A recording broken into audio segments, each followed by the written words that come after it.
দুয়ারে সরকার ক্যাম্প জানুয়ারি মাসে শুরু হচ্ছে। দুয়ারে সরকার ক্যাম্প আপনার এলাকায় কবে হবে জেনে নিন। আজকের ভিডিওতে আলোচনা করব আপনাদের এলাকায় দুয়ারে সরকার ক্যাম্প কবে বসবে এবং কত তারিখ থেকে কত তারিখ পর্যন্ত চলবে, কি কি নতুন প্রকল্প আবেদন করা যাবে, সব কিছু কিন্তু আজকের ভিডিওতে ডিটেলসে আলোচনা করব। ঠিক আছে, সেই জন্য কিন্তু ভিডিওটা কন্টিনিউ দেখতে হবে। কেটে কেটে দেখলে কিন্তু কিছুই বোঝা যাবে না। ঠিক আছে, তো দুয়ারে সরকার কবে বসবে সে ব্যাপারে মুখ্যমন্ত্রী মমতা বন্দ্যোপাধ্যায় কী বলেছেন সেটা আমি একটু বলে দিচ্ছি, দেখে নাও। এখানে কি বলা হচ্ছে, আবারও শুরু হতে চলেছে পশ্চিমবঙ্গ সরকারের জনপ্রিয় কর্মসূচি দুয়ারে সরকার ক্যাম্প। গত সোমবার এক বিশেষ সরকারি পরিষেবা প্রদান অনুষ্ঠানে মুখ্যমন্ত্রী মমতা বন্দ্যোপাধ্যায় এই ঘোষণা করেন। তিনি জানান, কি বলেছেন তিনি, এই কর্মসূচির মূল লক্ষ্য হলো প্রত্যন্ত অঞ্চলের মানুষের কাছে সরকারি পরিষেবা পৌঁছে দেওয়া, যাতে তারা সহজে এবং সঠিক সময়ে তাদের প্রয়োজনীয় সমস্যাগুলির সমাধান পেতে পারে। ঠিক আছে, এবার প্রশ্ন হচ্ছে কবে থেকে দুয়ারে সরকার ক্যাম্প শুরু হচ্ছে।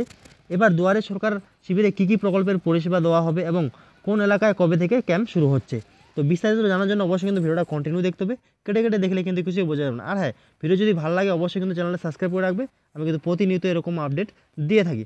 দেখে নাও এখানে কী বলা হচ্ছে, দুয়ারে সরকার ক্যাম্প লিস্ট 2024 সে ব্যাপারে কী বলছে একটু দেখে নাও। মুখ্যমন্ত্রী তার বক্তব্যে স্পষ্ট জানান, দুয়ারে সরকার ক্যাম্প মূলত সেই এলাকাগুলিতেই চালু হবে যেখানে মানুষের কাছে সরকারি পরিষেবাগুলি পৌঁছতে অসুবিধা হয়। ঠিক আছে, কী বলা হচ্ছে এখানে, মানে সেই সব এলাকাতেই কিন্তু শুরু করা হবে দুয়ারে সরকার ক্যাম্প, যেখানে কিন্তু মানুষের পরিষেবা পাইতে খুব অসুবিধা হয় সেখানে কিন্তু চালু করা হবে। ঠিক আছে, বিশেষত কাস্ট সার্টিফিকেটস অন্য অন্য গুরুত্বপূর্ণ নথিপত্রের জন্য এই ক্যাম্পগুলি অত্যন্ত কার্যকরী হবে। তিনি বলেন, সরকারের প্রধান উদ্দেশ্য হলো সাধারণ মানুষের পাশে দাঁড়ানো।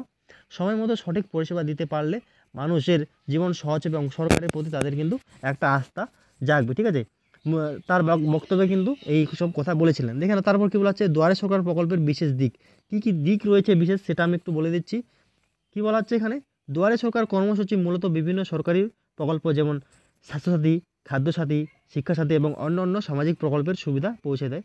এবার নতুন এই প্রকল্পে ক্যাম্পগুলিতে লক্ষ্মীর ভাণ্ডার প্রকল্প, কাস্ট সার্টিফিকেটস, জন্ম নিবন্ধন এবং আরও অনেক গুরুত্বপূর্ণ নথির জন্য সরকারিভাবে কিন্তু আবেদন করার ব্যবস্থা করা হবে। ঠিক আছে, তারপর দেখে নাও দুয়ারে সরকার ক্যাম্প ডেট কবে বসবে সেই ডেটের ব্যাপারে একটু আমি বলে দিচ্ছি, পরে কিন্তু দেখেন এখানে কী বলা হচ্ছে, 2025 সালের জানুয়ারি মাসের শেষ সপ্তাহে থেকে শুরু করে এই ক্যাম্পগুলি ফেব্রুয়ারি মাসের প্রথম সপ্তাহ পর্যন্ত চলবে। ঠিক আছে, কী বলা হচ্ছে, 2025 সালের জানুয়ারি মাসের যে শেষ সপ্তাহটা থাকবে সেই সপ্তাহের শেষ সপ্তাহ থেকে শুরু হবে, তারপর কি ফেব্রুয়ারি মাসের প্রথম সপ্তাহে কিন্তু এই ক্যাম্পগুলি শেষ হয়ে যাবে। ঠিক আছে, তারপর কি বলা হচ্ছে, তবে মুখ্যমন্ত্রী সতর্ক করেন যে ফেব্রুয়ারি মাসে মাধ্যমিক পরীক্ষা শুরু হওয়ায় ক্যাম্পগুলির কর্মসূচি পরীক্ষার্থীদের সুবিধার কথায় মাথায় রেখে কিন্তু